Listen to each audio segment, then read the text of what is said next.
can tell you all sorts of stories about, well, human stories really, about people in sail training. And I just got this boat in January, so there's quite a lot of work to be done on this, but that's what we're going to do. Meanwhile, we're making fast progress in solving problems, like I've done today, which is really good. So I'm looking forward to actually getting round lands in and maybe doing some proper sailing with the engine off. I'm hoping. That's my dream for this trip. Okay, Brianna, say a couple of things about yourself. My name is Irina. I'm your class 4, and I'm RYA navigation theory instructor. Also, I'll be first mate here on this passage. I'm watch leader, one of the watch leaders. If you have any questions, just ask or grab me. And she absolutely loves passage plan, for sure. If you have any concerns, just discuss. Because sometimes we may not notice something. Please talk to others. Don't be shy. Yeah, actually, you are very welcome. Yeah, sorry. On that note, if you've got any suggestions about anything, just let me know and I'll make a note of it. Just it could be a good idea. The other thing I forgot to mention is I have a kind of open door policy where you can talk to me about anything in the world. That's because, just because it can make a big difference. I've realised I got all of them. Okay. I'm Lyndon. I'm a student. I usually sail once, do like a big trip a year, and then a couple of smaller ones. So I'm not that experienced, but I've done a fair bit. And I sailed the previous leg on this boat, so I know my way around quite well. So if you have any questions, please don't hesitate to ask. Good. My name's A. My background is in tall ships and traditionally rigged ships, usually leaky boats. I'm more than happy to share anything I know with anyone, so just ask me. My name's George. I'm a woodland manager.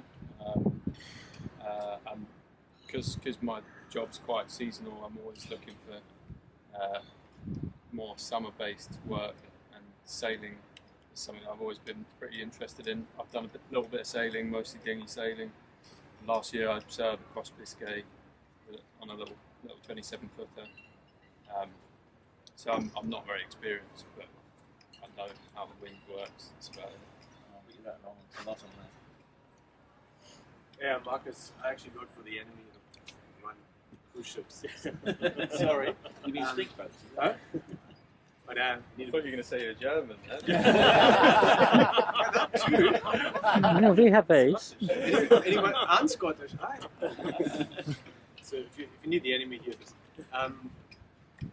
yeah, basically I haven't got anything to do for the whole season because cruising's been cancelled. I didn't want to sit on my ass doing nothing. So I've been sailing when I was young a lot, but not really the last few years. So perfect opportunity to get back into it, get on a boat. And said it's similar to this before of Holland for 3 years running. So completely different kettle of fish, but yeah, good to sailing with you. So probably not much to share, but more to ask. I'm looking forward to it, honestly. Good. Hi everyone, I'm Andy. I've been sailing pretty much all my life, but on sailing dinghies, so nothing with any ropes, anything like this. In my 20s, I did a bit of crewing on yachts and did a few passages, and then recently have done some charter holidays with family on plastic, fantastic, 40-foot type yachts. And just looking to get a bit more experience. Never sailed on anything like this before. So yeah, look forward to it. Good. Okay, hi, I'm Paul. Recently retired and intend to spend the next couple of years doing yacht deliveries and stuff like that. I've done a few longish ones, love it. And I've sailed with my family, once or 2 or 3 times a year really. Week here, week there, using May or long weekends. And I'm looking forward to the week. I'm Phil. I'm retired. I've been sailing on and off dinghies and small cruisers most of my life, really. But I finished work about 10 years ago and thought I'd do some tall ship sailing. So I've done different level of sailing, tall ships, normally a couple of months a year. Usually as a volunteer with some charities, and I was just looking for a trip to do this year because there's not many going on, so just wanted to get back to sea basically. Good.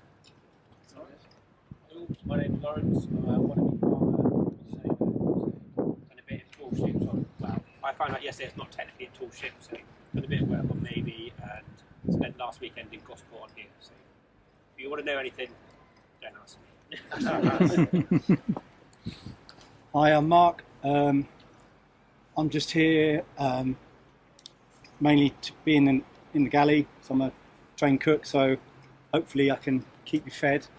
But if you want to give me a hand, please muck in and peel potatoes and do some chopping or whatever. But if you can please keep your pilfering down to a minimum. Biscuits like 2 each a day, if that's possible. But I've got to go. I'm going shopping again. Hopefully I'll have enough food for you. I'll just take that. That'll last the trip.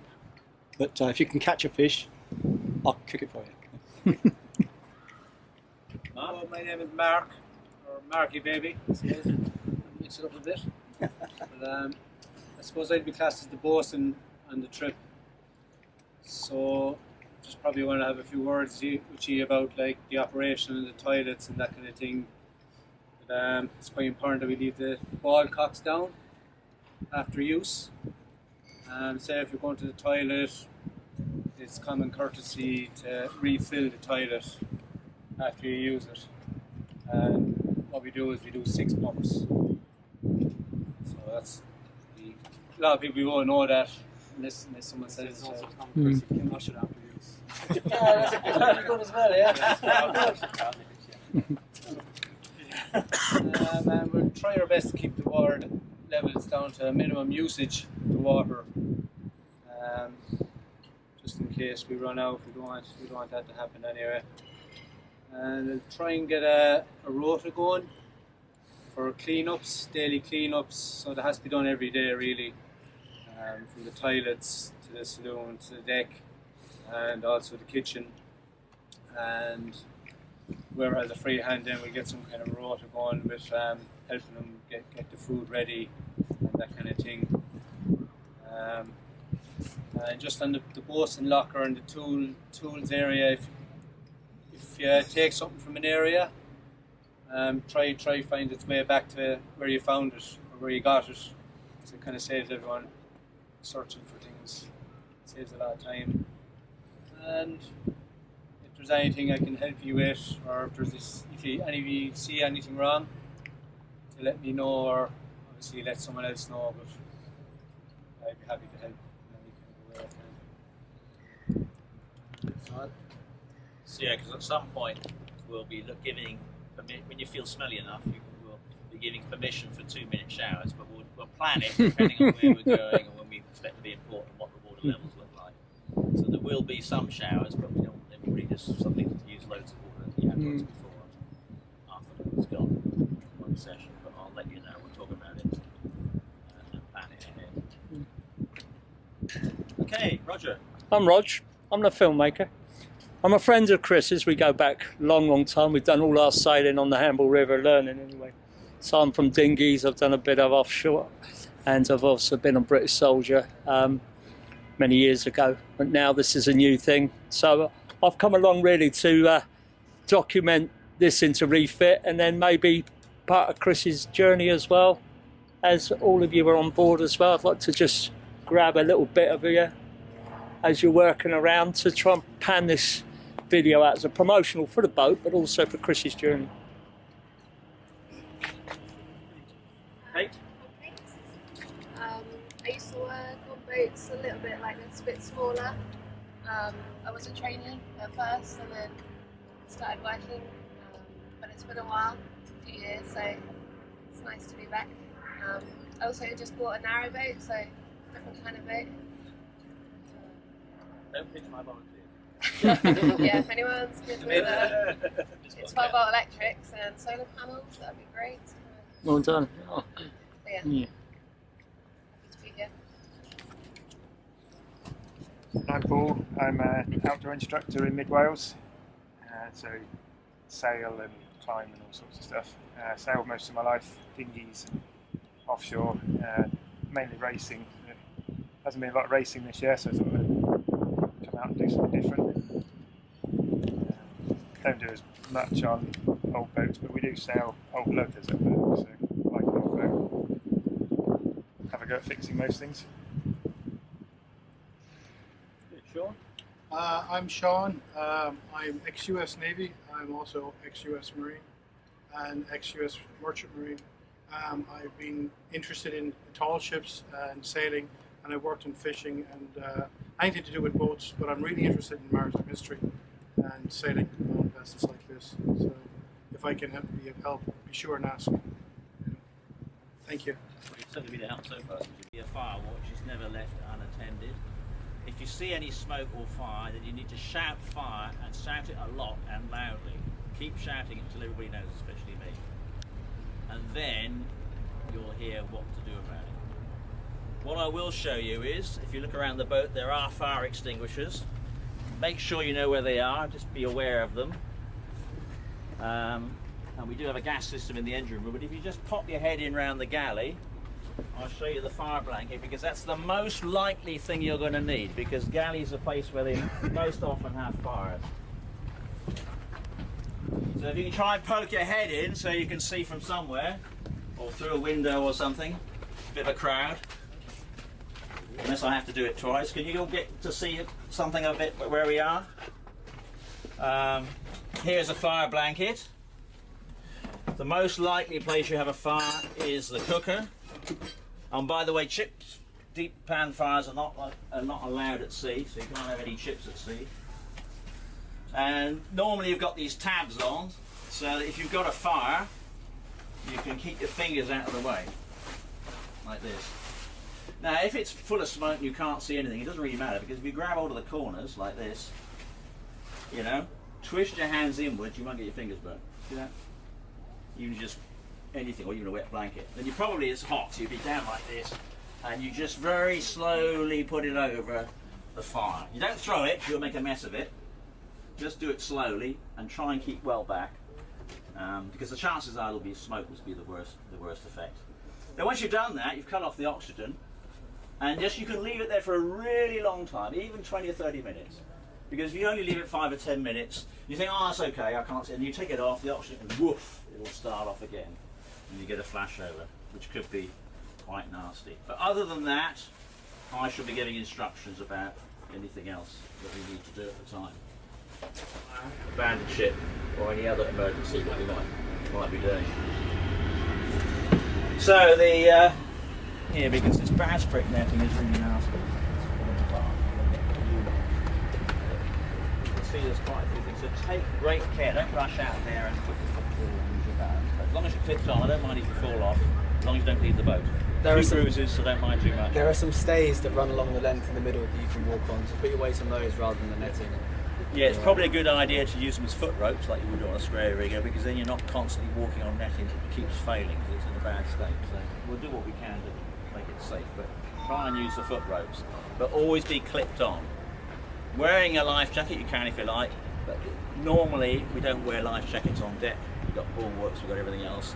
If it gets really rough, I want you to wear a harness, with or without a life jacket, but that's unlikely because the boat's not fully fitted out, so I really want to avoid anything windy weather at all. Try and avoid that as much as possible. So when we have fire, the next important thing is man overboard. So if you're stupid enough to go out there and you fall overboard, or anybody falls overboard, if you see someone overboard, shout man overboard, and shout it really loudly, because some of you might be down below, or they might be on the radio in the chart room or somewhere. So you shout man overboard, because that's really important that I can react quickly. And there are a number of things we can do apart from putting out emergency messages. I'll show you what you can do on the chart plotter to fix a plot. In fact, we had a chap on here who actually knows a Williamson term, which is very unusual, so you go back on your track, but I'll be doing all that. But what we will do, one of the first things I'll do, I'll get somebody to point. Now if that's you, you just point at the person the whole time.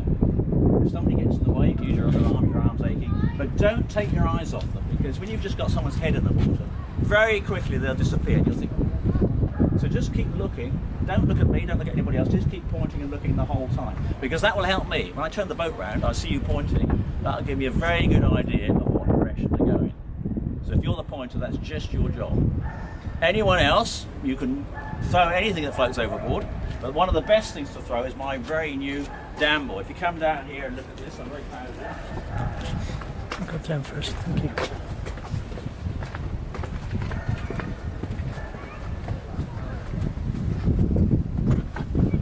This is the tallest dam buoy I've ever seen.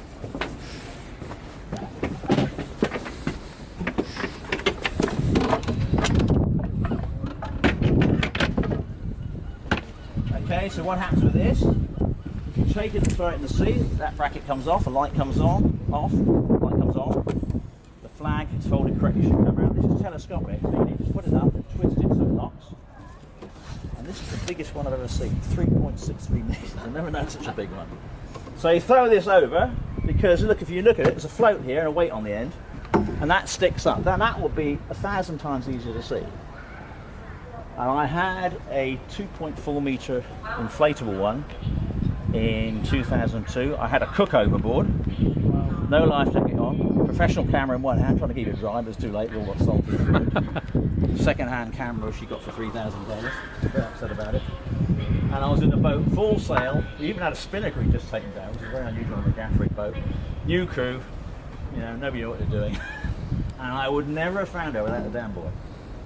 And that dam buoy you could see like 3 miles away. What was it, 4.6 or something? Maybe 4.7, I don't know, 4.6 I think. And I only had one deckhand and a really small engine, so it's impossible to maneuver. But we got her back on board, that was dropped the dinghy and so on. But without the dam buoy, it would have been impossible.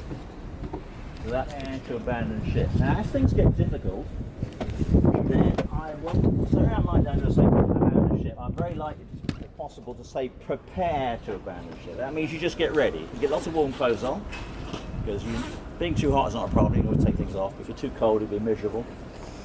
Get your waterproofs on, boots, anything you can. Just put it all on, and we'll get various things like grab bags, you know, maybe Mars bars, any food, spare water, all kinds of things we'll take with us. And then, if we need to abandon ship, I will say so. But don't ever leave the boat when it's just prepared to abandon ship, because you're much better off on here. If you've got food, tea, coffee, you'll be much more comfortable on here than you will be in a life. But if it's never happened yet, but if it happens, it will probably be just a precaution so you're ready if things are serious. So we'll know it will be very quick to get away. And if you look over here, come around the life raft on the port side, which is the one we had service this year.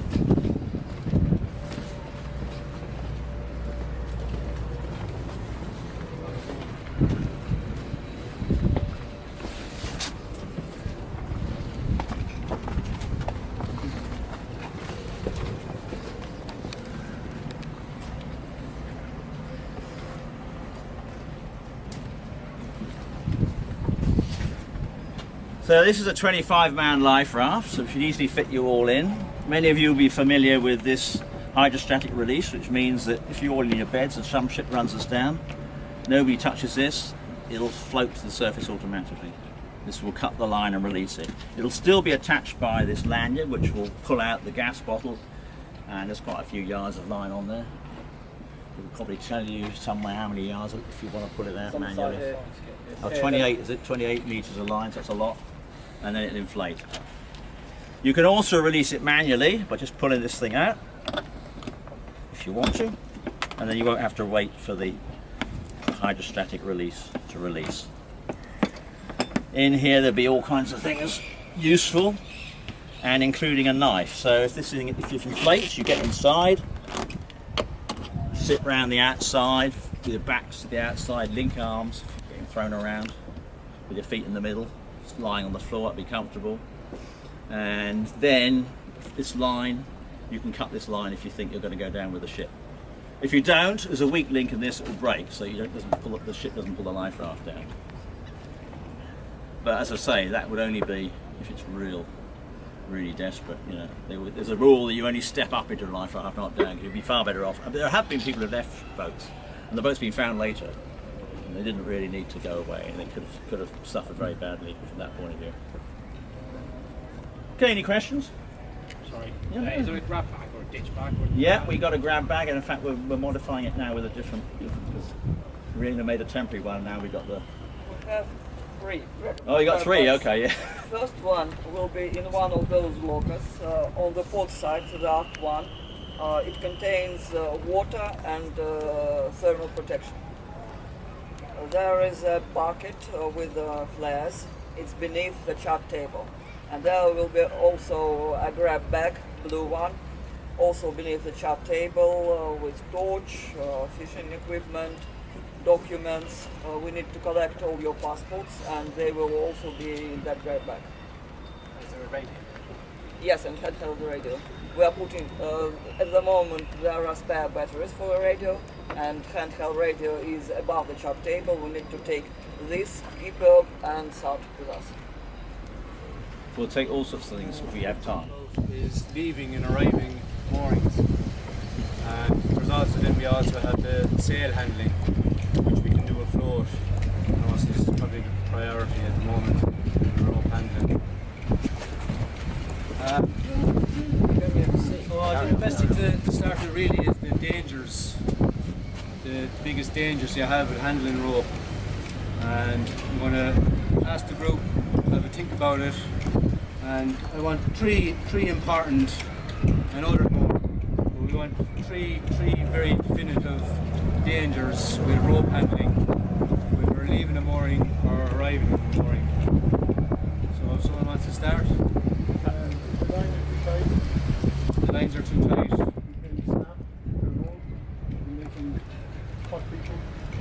Okay, so I suppose you could say not putting your hands over the side of the boat. No, I mean if the lines are too taut, they can snap, and then they can go across the deck and take people out. Okay, yeah, that's very good one. Can you write that down?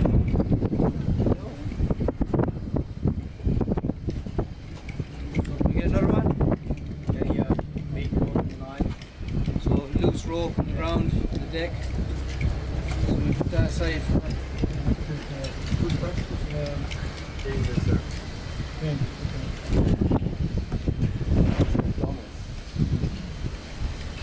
So when we're putting out the rope to go onto a mooring or onto an anchor, what's the kind of biggest danger you're going to be looking at? Falling overboard? Getting your hands caught. Yeah. So I suppose not putting your Is that what you said? Yeah. Getting your Mickey cast, not that big. Didn't even move his lips. Very.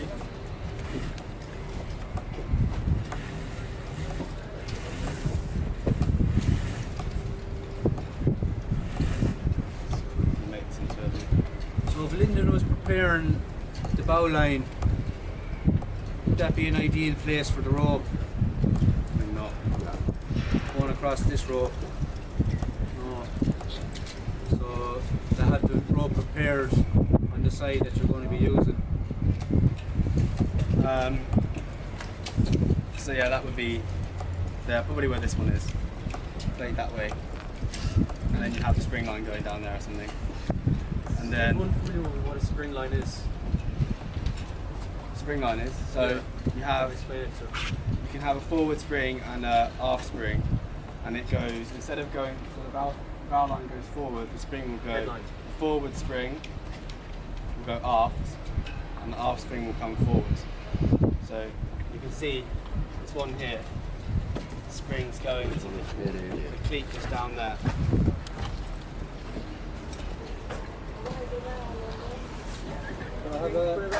Spring.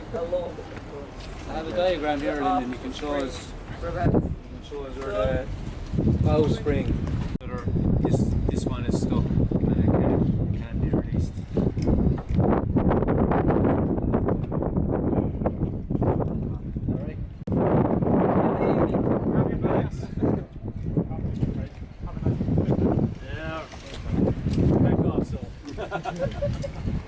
like to.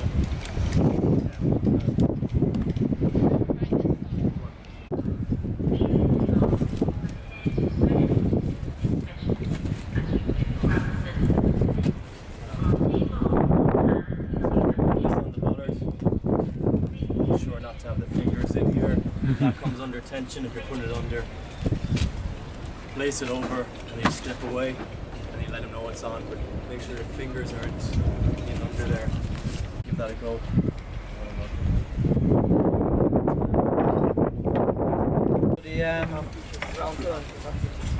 Be able to release the two lines there and on an anchor point.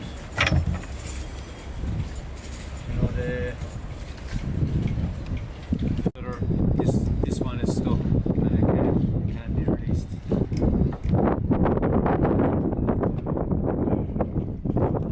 Alright.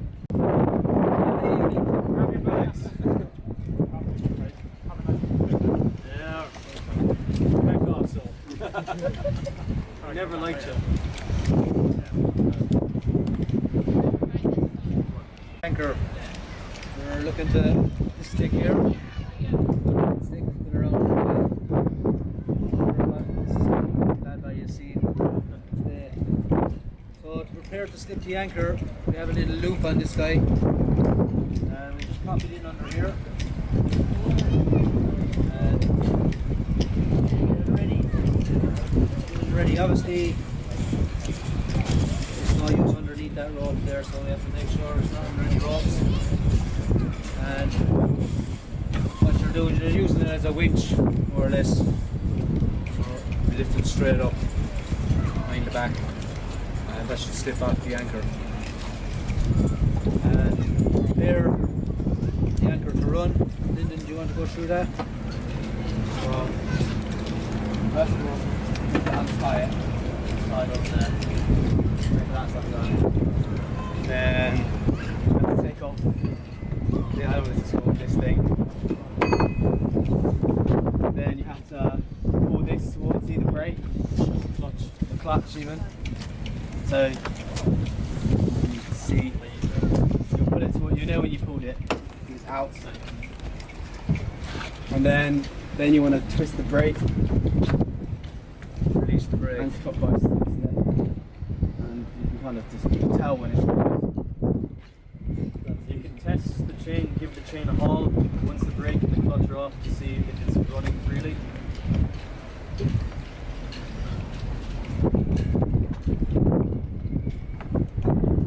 There we go. Drop the force control. There you go, that's see it moves. Ready to go. And I wouldn't advise put your fingers in any or in near any moving areas.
Again, when you're tacking, this is going to have to come off.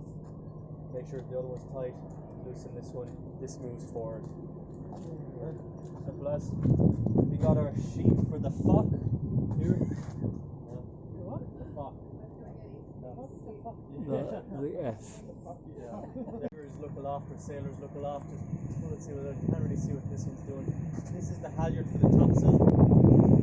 Right. This is the halyard for the throat. See that? Right. This is the purchase for the peak. So we got on this side we throat. Directly opposite is the halyard for the peak. So if someone wants to just go over there and quickly give the peak one a tug.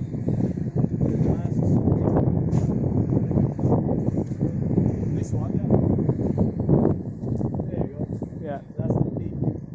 Likewise, so we got the throat halyard, peak halyard, and then again corresponding we have the peak purchase and the throat purchase.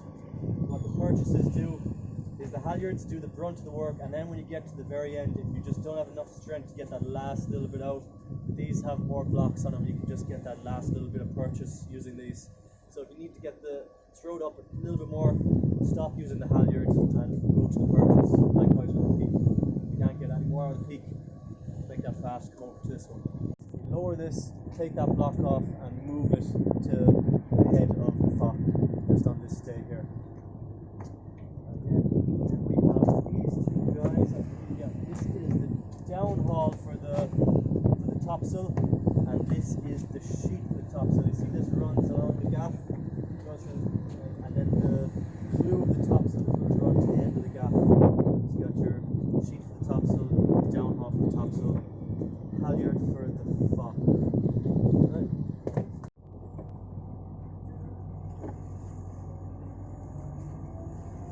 This is the downhaul for the cleaver, downhaul for the jagger.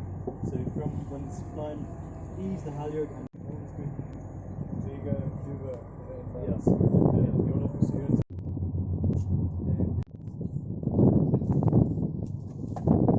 Someone's going to be manning that. Probably depends on the kind of wind you have. You might have 4 or 5 people hauling this. When you're using this, put a boot against it. There's a lot of power in this. When you're putting another wrap on, or when you're taking a wrap off, put a boot to it. So yeah. I'm guessing this is for the topsail, but we're not using that. Topsail.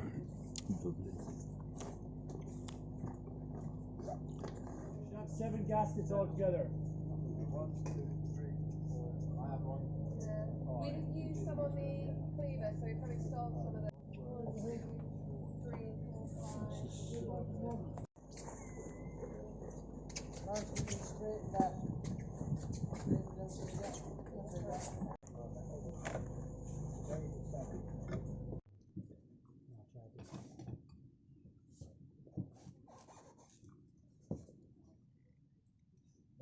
Hey.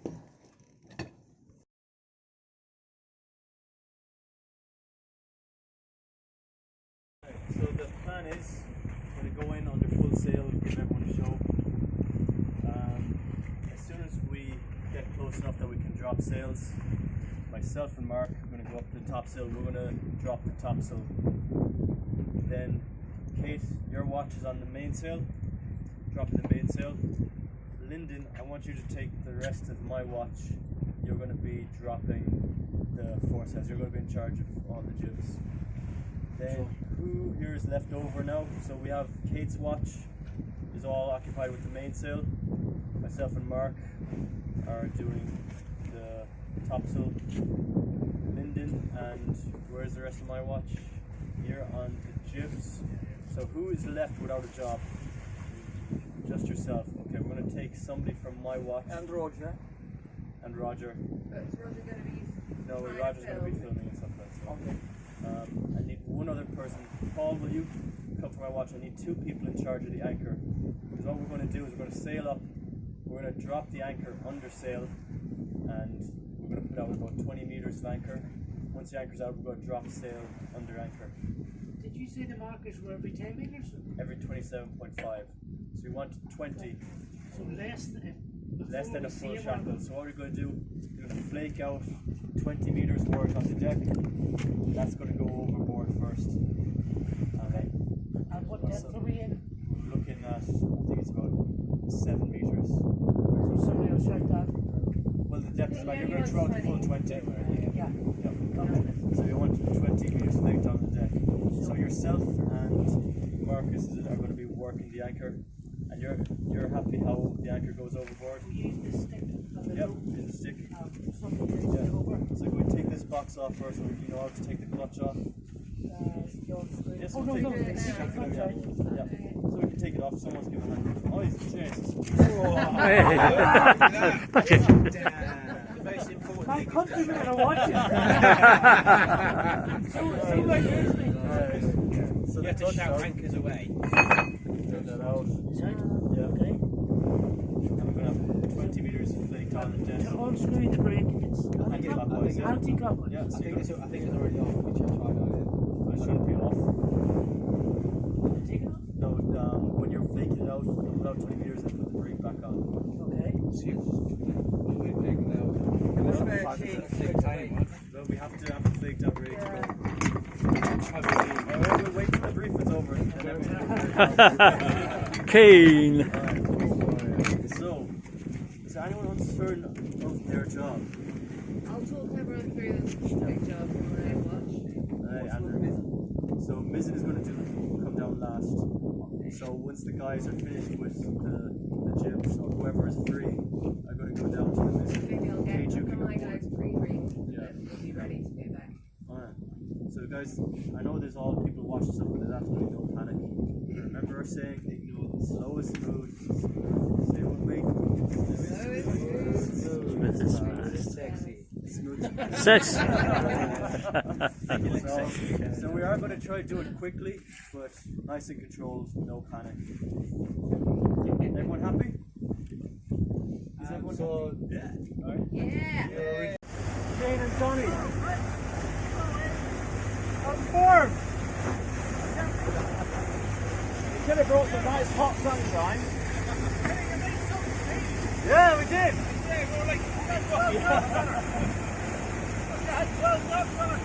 Yeah.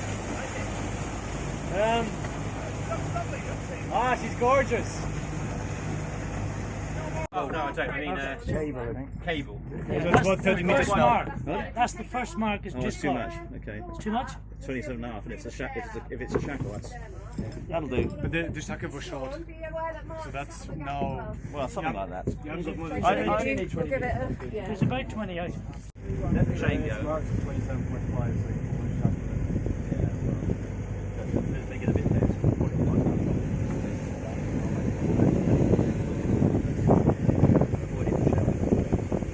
Drop the chain, then the anchor goes over immediately. Pencils down. I guess. Yeah. These are the bits of last.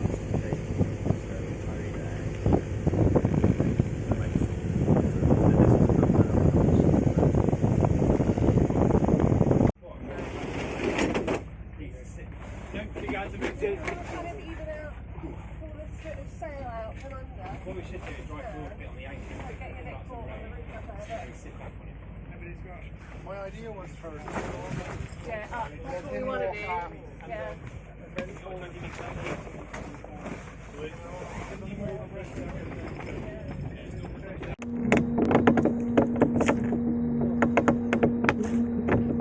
Stop there a second.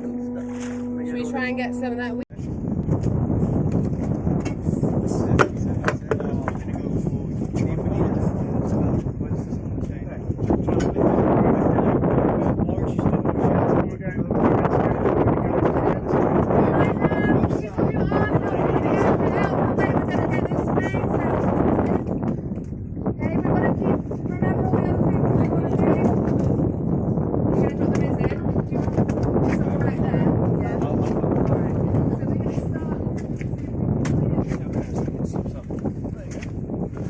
There's another beam there.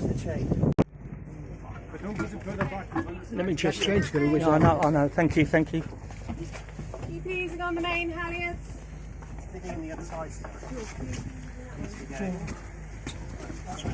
Good job we're Yeah, guys, moving keep clear of anyway. that chain. Hold it there on your throat, Sean. Wait a second, you need to get it on top of here.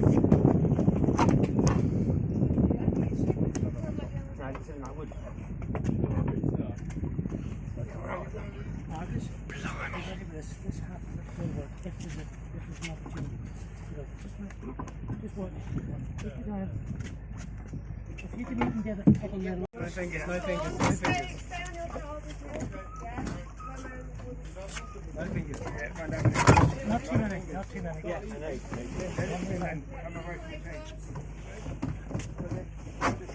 Am I on the line? Okay.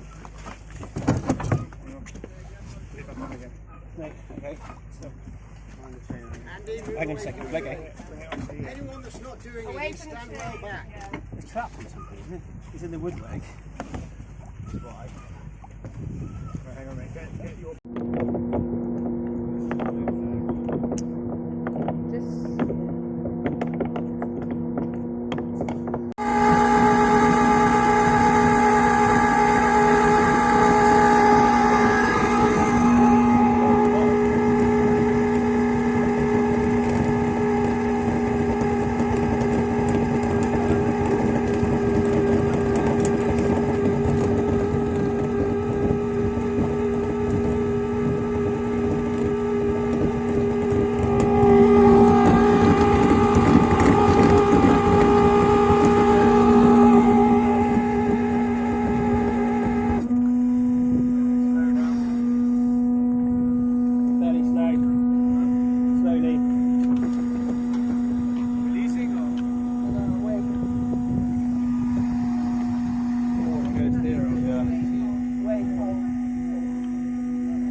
Go slowly now then. What's that half the seabed? Yeah. If there's any fish there, what happened?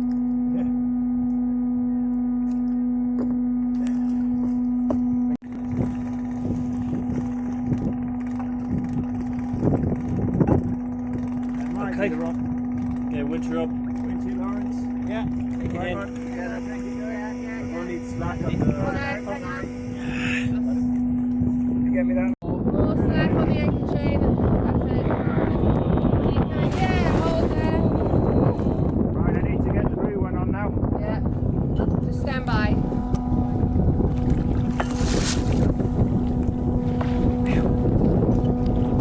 Sexy, is it? Perfect.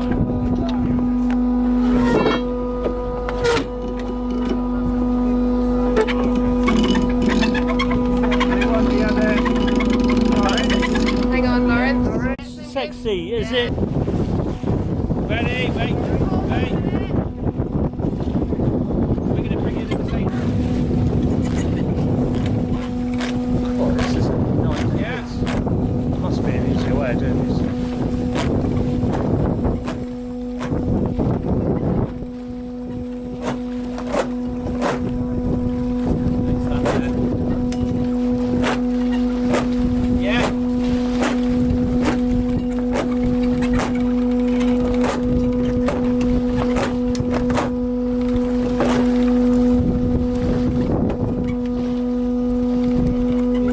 Nearly there. Get that pole, mate, and then just take it. Do it more. In. Right. Seaweed off, please off. Seaweed up. Seaweed off. So maybe another pass.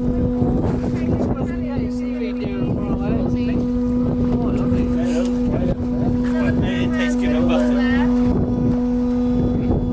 Right then, I need that bar. And we just want to rest it this side of that block. Yeah? Right, turn it with that. No, not with fingers, with a bar. You'll run down the bar. If you put that, where's that bar gone? Yeah, that bar. Just. Easy. Take it slow, remember. Slow and smooth. Come on, guys, come on, it's sexy. It's a sexy job down here. Go on, yay!